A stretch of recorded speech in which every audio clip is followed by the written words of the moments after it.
All right, everybody, welcome back to episode 25 of Marketing Matters. I am not your host, Anthony Kane, and that is not Lance Bachman. I am joined by Sarah Day, one of our graphic designers, Allison Alexandrov, one of our web developers, and Pat McKay, one of our content writers. So, we're here to have a great episode. Our other hosts are in Vegas, so hopefully they're having a great time. They'll be back next week, but in other words, we are going to be talking about videos and kind of other stuff that they don't really talk about every week. So, without further ado, let's get this episode started. So, IKEA released 8-minute YouTube ads. They're a part of the irresistible, pointless TrueView ads. It was kind of a dig to at the other annoying ads that YouTube puts on that nobody wants to watch. They usually hit skip. So it was a part of the Where Life Happens campaign. And people averaged to watch 3 minutes. So it's kind of intriguing to me because 8-minute videos for an ad I would never want to watch, ever. But I don't think I could make it through 3 minutes. Yeah, I mean, I kind of watched about 4 minutes of these ads, and, nothing really happens. I mean, I don't like watching dishes. I think that's the draw of it, too, is that you want to see what's going on. Right. So you start watching it, and that's kind of how you hit those 3 minutes. Exactly. You're like, I can skip this now. They kill it with reverse psychology. I mean, they say, why don't you skip this ad? And, I mean, of course, you're sitting there being, even more intrigued. You want to watch even more of it, and that's why it's lasting for about 3 minutes each viewer. So exactly, because I mean, when someone tells you to do something that, you can skip this ad. Well, now I don't want to because you just told me I can skip it. Yeah, I think it's also because it's IKEA, and IKEA doesn't really put out a lot of video content. Right. And when they do, it's very straightforward. So for them to put out something so seemingly mundane yet intriguing, people really want to watch it and see where it goes. Yeah, I mean, exactly. Right. It's boring. It's a little bit awkward, no doubt. But I mean, it's fascinating and it's almost kind of mesmerizing at the same time. Exactly. So, I really like it. I think it's a really creative angle to take, and I think you might see more of this type of stuff in the future. Yeah, I agree. I don't. Is this something you can replicate though? If Apple started doing this now, I'd be like, screw this. They stole it from IKEA. Yeah. Yeah. Right. I think you might see different strains of it. I mean, they're definitely going off in a different direction that most advertisers haven't taken. So, I'm sure you're going to see some sort of variations like this. Yeah, I agree. And I think one of the cool things is they took, things from everyday people's lives, like washing dishes, or the other one is two people making out, which, I feel like that just makes people watch.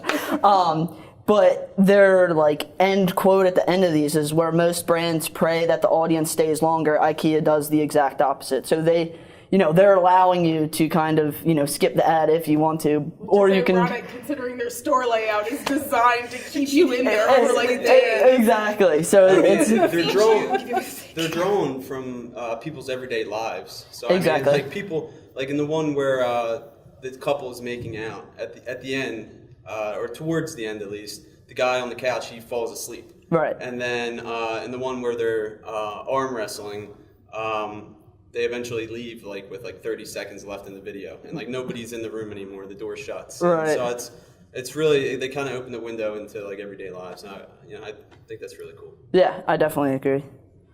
All right, so we'll move next to the next story. So, Pat, you brought this article up.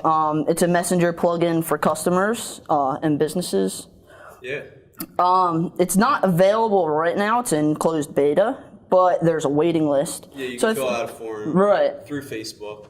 So any business that's interested in it can at least get in line to eventually be able to use it.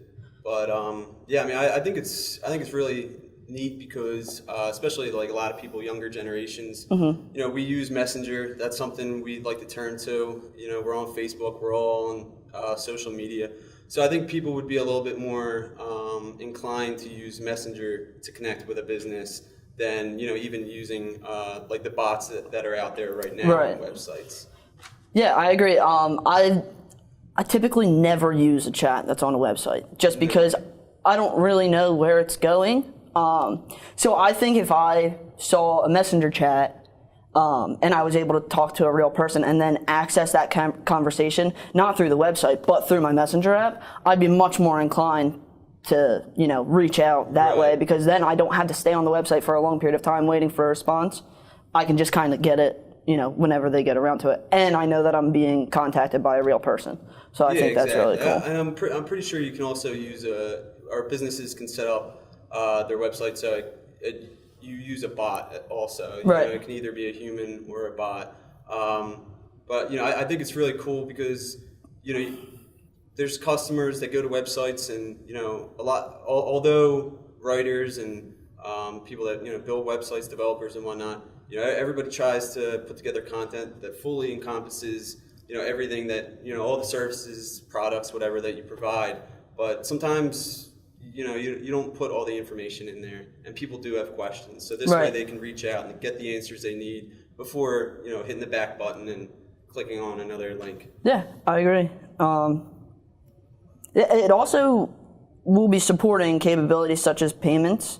So I think that's a cool thing too. Is if you're inquiring anything about that, you can make a payment straight there. Something in there. Hey, this is going to cost X, Y, and Z. Here you go. You guys can do it over. Right. It'll also be easier for people like on our end, like our social media people will be able to see what people are messaging to the website. Right. And they can keep up with multiple conversations at once that aren't just coming through Facebook, because most of the leads aren't going to come through Facebook. They're going to come through the customer's websites. Exactly. And so our social media people and companies' social media people can keep up with all of it together, and it doesn't have to be separate. Right. Yeah, I agree.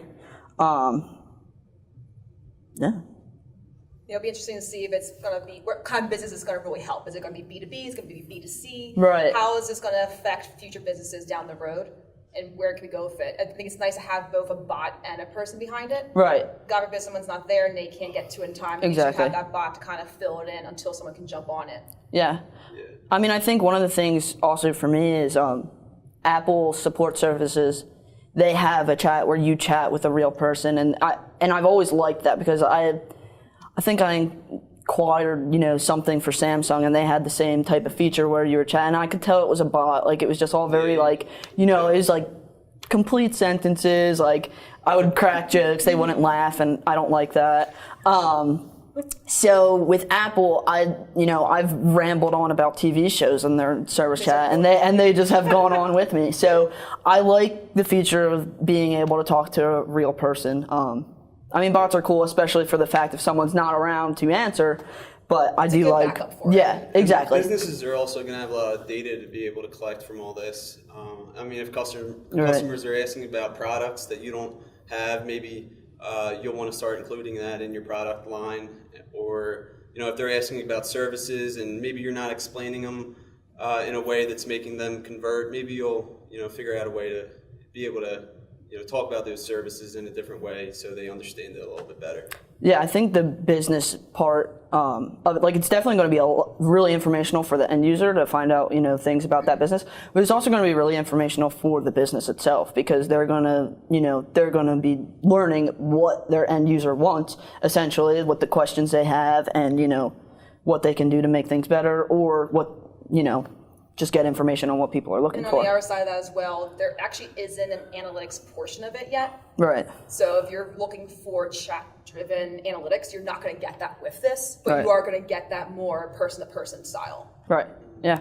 Yeah, I mean, it's just one more way to learn more about your audience, Yeah. essentially. And it's super important. Yeah, absolutely. Yeah.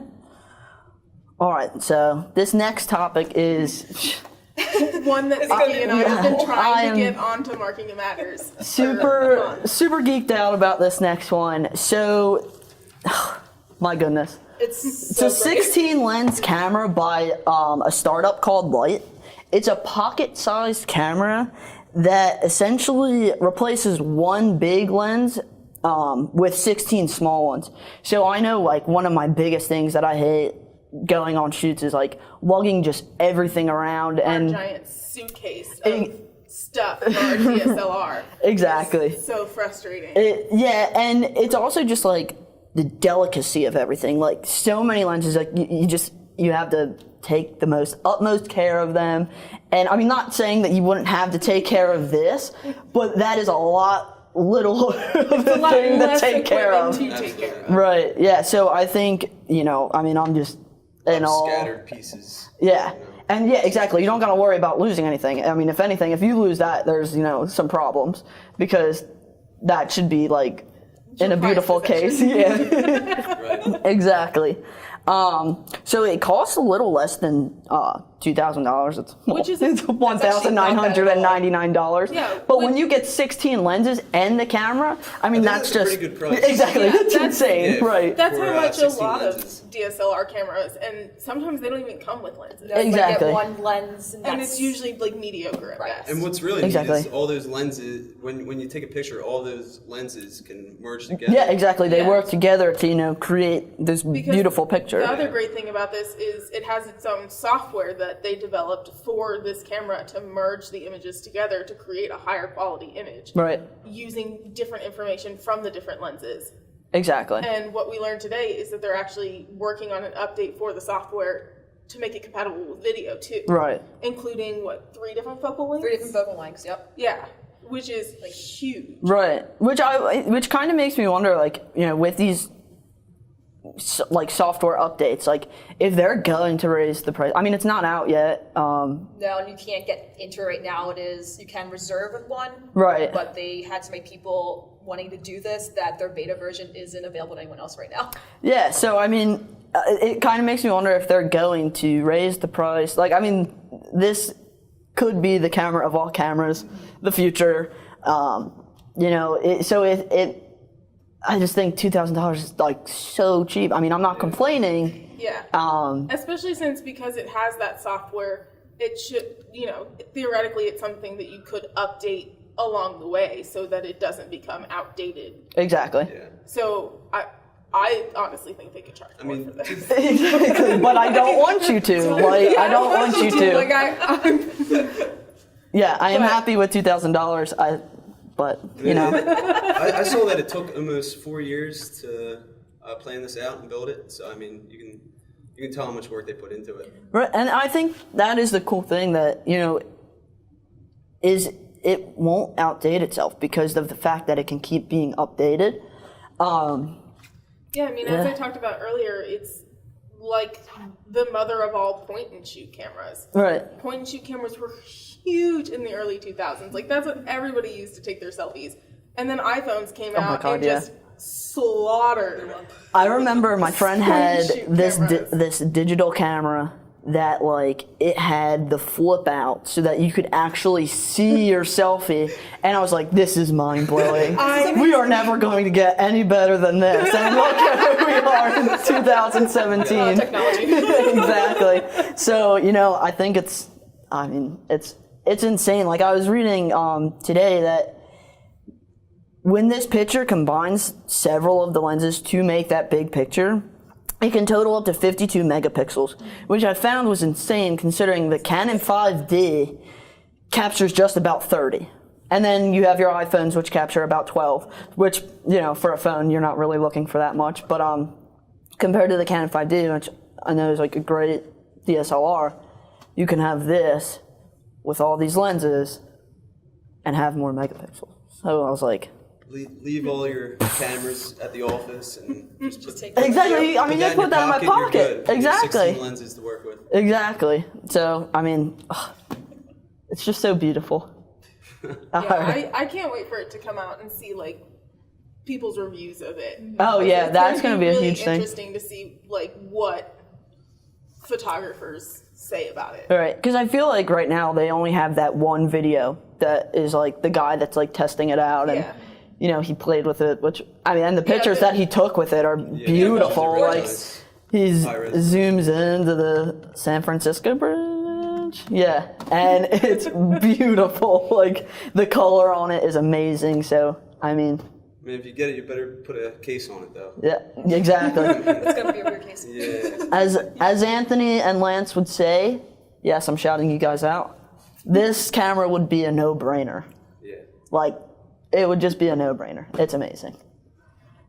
I guess we'll move Yeah, on. that is an interesting thing is like, how would you take care of that? Like, how do you make sure that all those lenses don't get scratched, but you can also, not have to put on these huge clunky cases? Yeah, I mean, I don't know. I mean, maybe OtterBox, we can reach out. OtterBox, make a line of cases for these, waterproof them. What already Well, is they're water water and resistant. dust resistant. Okay. They're a billion steps ahead. Yeah, it's beautiful. Well, I guess we'll move on, unfortunately. We could just talk about this all day. Figma is a browser-based design program of sorts.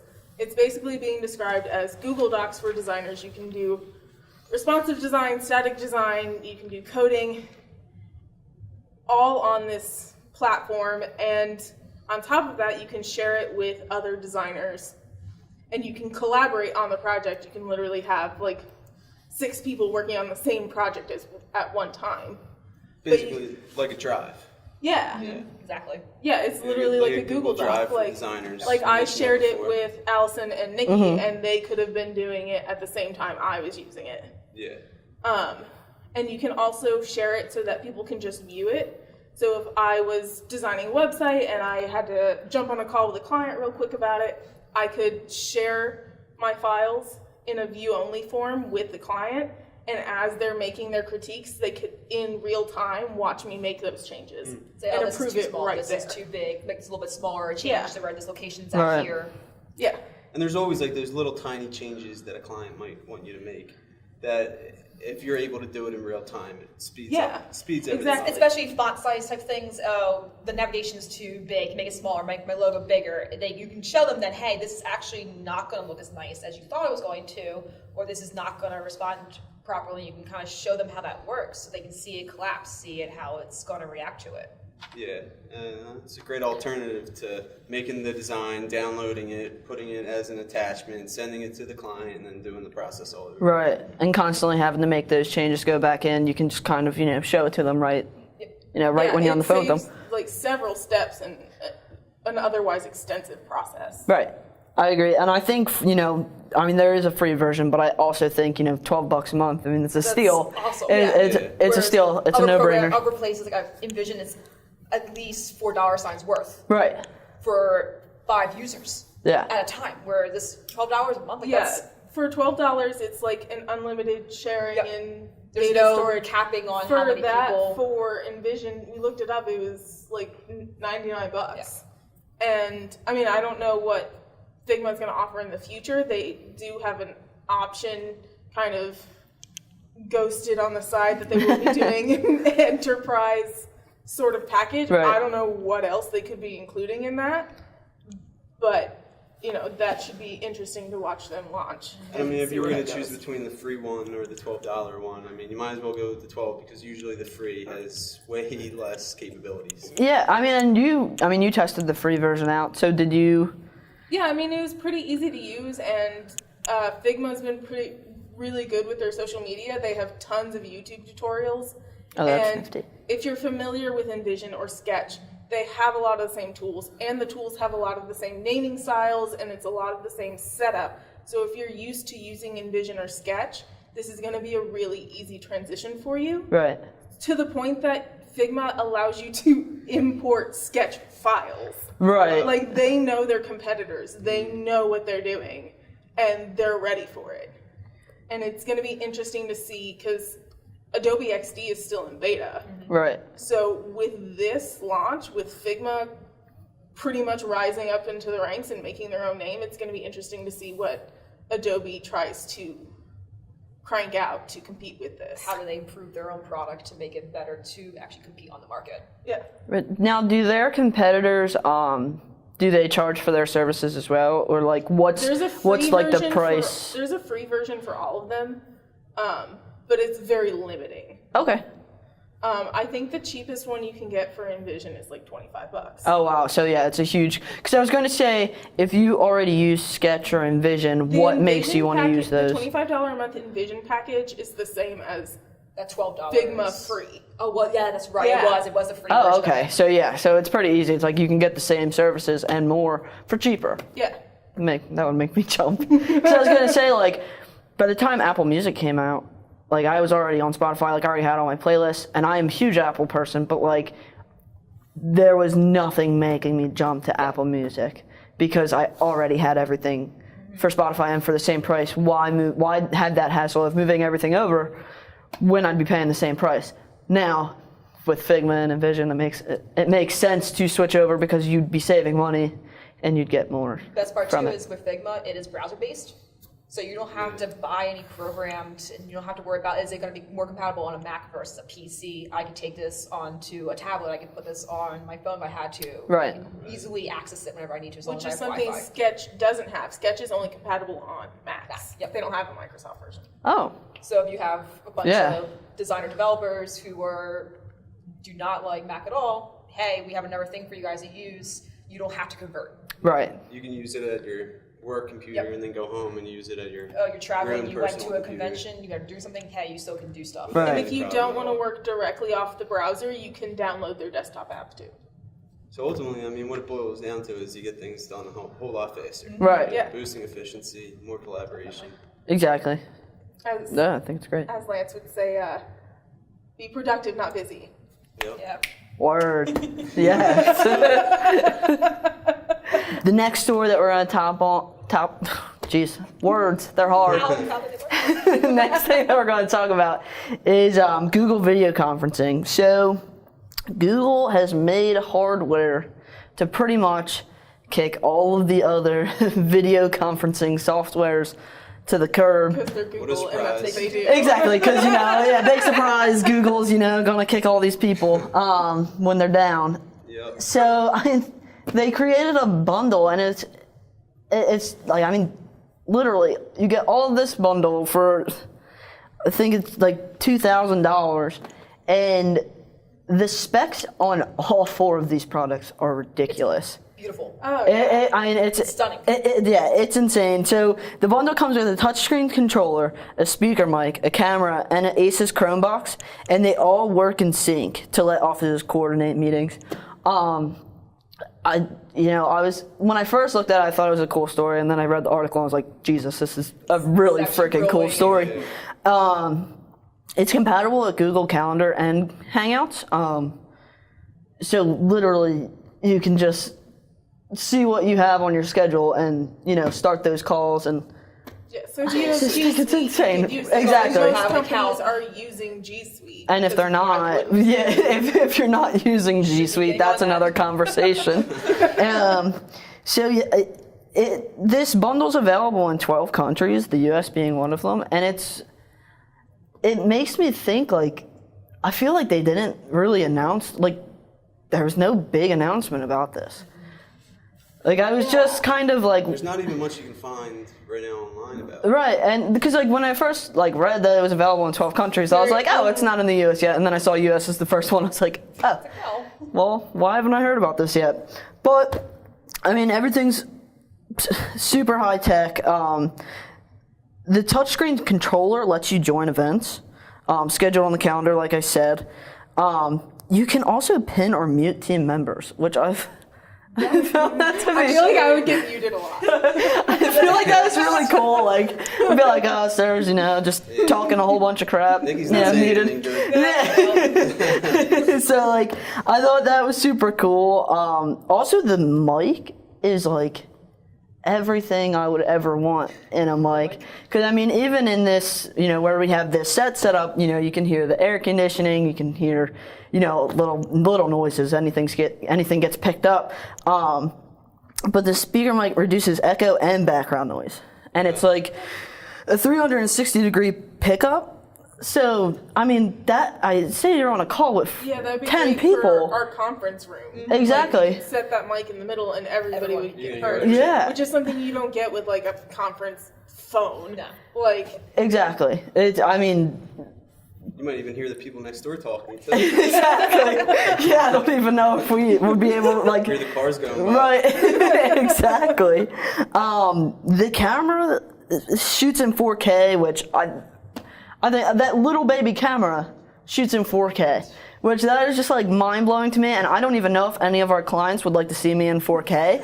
But I mean, if they did, we could have that available for them. I'd have to draw my eyebrows on every day. Yeah, it's insane. It has an 120 degree field view capture. So like you could have a huge group of people, say all of the teams, SEO, PPC, web design, development, social, content.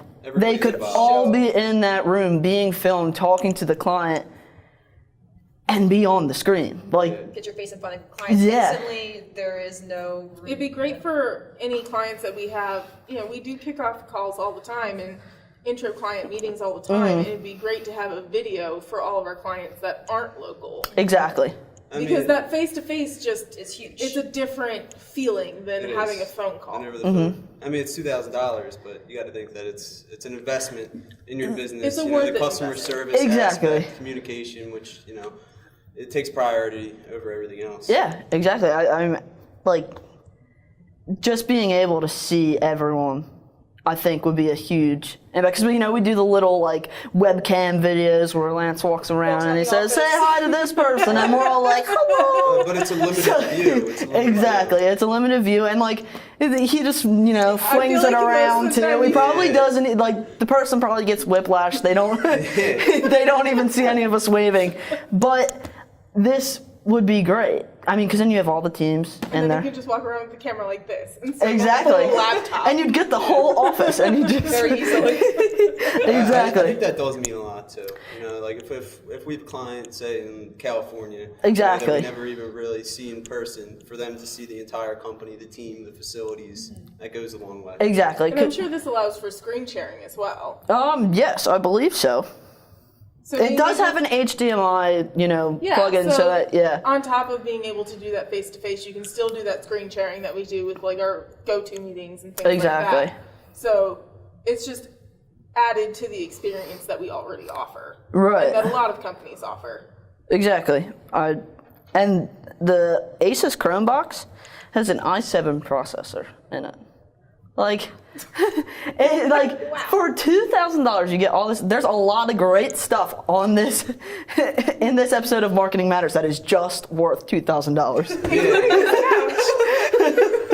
I mean, if you have $2,000 to spend, either a 16 lens camera or this, I mean, the options are endless. So, I mean, I guess that was our last topic. I feel like, Do we want to? I mean, the only question that we got on Facebook was how much is the couch, and I mean, you can call Lance and ask about that one. I don't think we're giving this thing away though. Yeah, no, we need to keep it for. Sad on this. Yes, we're gonna have it signed once. All right, so Anthony should be back next week. I'm pretty sure Lance is not. But it's a huge episode next week. We're hitting a milestone, a 6-month milestone with episode 26. So this was episode 25. Hopefully we did not bore you that much. Thank you guys, and have a great rest of the week. See ya.